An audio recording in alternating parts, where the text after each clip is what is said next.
డోకూర్ గ్రామం. ఇది పీఠభూమిలో ఒక గ్రామం. ఇది దేవరకద్ర మండలంలో ఉంది. ఇది మహబూబ్ నగర్ పట్టణానికి సుమారు 25 కిలోమీటర్ల దూరంలో ఉంది. ఈ గ్రామం పాత పేరు డాకూర్. డాకు అంటే బందిపోటు అని అర్థం.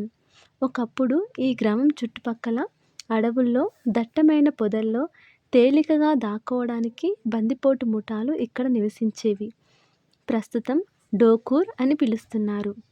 ఈ ఊరిలో సగం వ్యవసాయ భూములు ఎర్ర నేలలు. ఈ నేలలు అంత సారవంతంగా ఉండవు. పంట ఎదుగుదలకు అవసరమయ్యే పోషకాలు ఈ నేలల్లో లోపిస్తాయి. వీటిలో ఇసుక శాతం ఎక్కువ ఉంటుంది కావున నీటిని పట్టి ఉంచలేవు.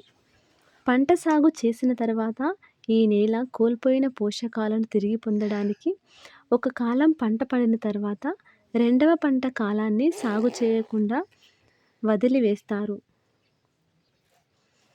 డోకూర్ గ్రామంలోని ముఖ్యమైన నీటి వనరు చెరువు. డోకూర్ గ్రామానికి 5 కిలోమీటర్ల దూరంలో ఉన్న దేవరకద్ర చెరువు నిండితేనే ఈ చెరువుకు నీరు వస్తాయి. డోకూర్లోని పెద్ద చెరువు నిండిన తర్వాత దీనికి దగ్గరలో ఉన్న చాకలి కోయికుంట, వానివంపు, బడివంపులకు నీళ్లు వెళతాయి. అంటే ఇవి గొలుసుకట్టు చెరువులన్నమాట. NH-44కి కలిపే దేవరకద్ర నుంచి వనపర్తికి వెళ్ళే కొన్ని బస్సులు డోకూర్ మీదుగా వెళతాయి. Next lesson Penugolu. వాజేడు మండలంలోని గోదావరి నది తీరంలోని కొండల్లో పెనుగోలు ఉంది. ఇక్కడ కోయ తెగ వాళ్ళు నివసిస్తున్నారు. కోయ అంటే కొండల్లో ఉంటున్న మంచి మనిషి అని అర్థం. వీరు కోయ భాష మాట్లాడతారు. వీళ్ళు ఒడిశా, ఛత్తీస్గఢ్, ఆంధ్రప్రదేశ్ కొండల్లో ఉన్నారు. చాలామంది కోయలు కొండల నుంచి వలస వెళ్ళిపోయి ఆదిలాబాద్, కరీంనగర్, వరంగల్, తూర్పుగోదావరిలోని కొన్ని ప్రాంతాలలో స్థిరపడ్డారు.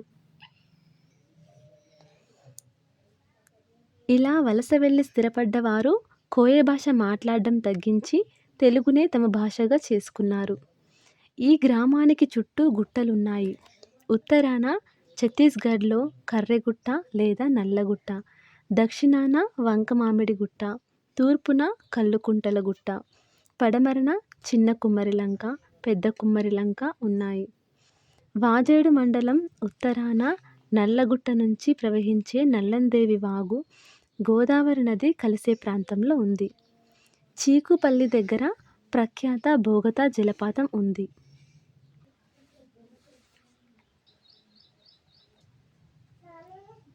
పోడు.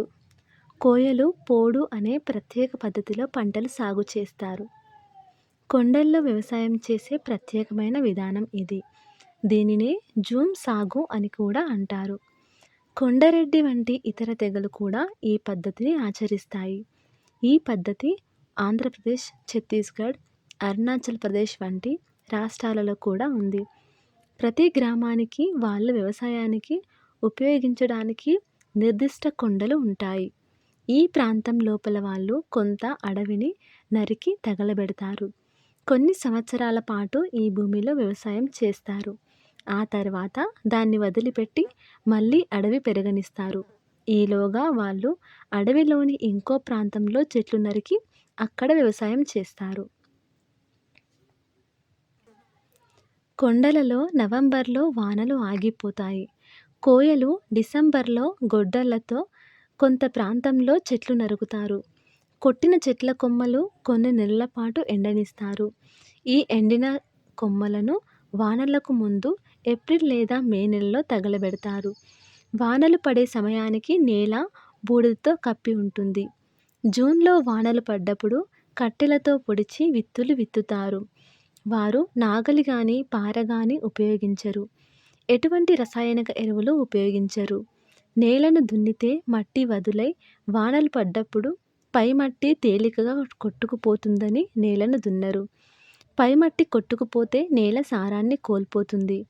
బూడిద రాలిన ఆకులతో పైమట్టి సారవంతంగా ఉంటుంది.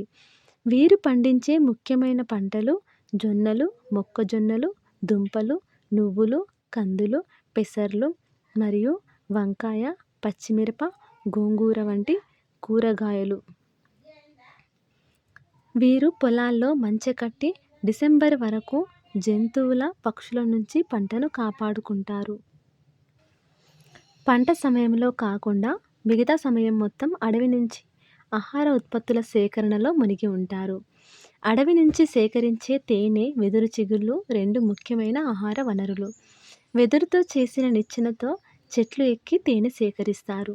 లేత వెదురు చిగుళ్లను కరికొమ్ములు అంటారు. వీటిని వెదురు పొదల చివర్ల నుంచి సేకరిస్తారు. పై పొర తీసేసిన తర్వాత ఈ చిగుళ్లను వండుతారు. ఇది చాలా రుచికరమైన వంట. వీరికి మరొక ముఖ్యమైన ఆహారం ప్రత్యేకించి వేసవిలో తాటికల్లు. అడవిలో వెదురు దండిగా దొరుకుతుంది. అది వారికి ఆహారంగా కాకుండా ఇల్లు, దడులు కట్టుకోవడానికి ఉపయోగపడుతుంది.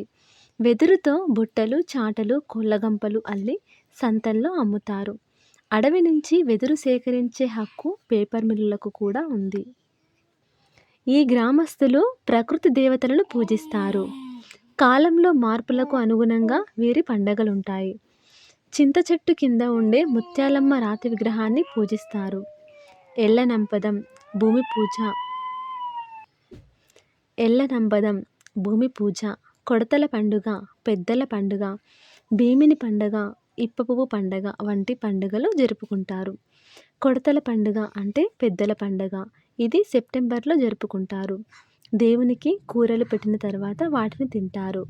విత్తటం, కొయ్యటం, సేకరించటం లాంటి అన్ని పనులు ఈ పండుగ తర్వాత మొదలవుతాయి.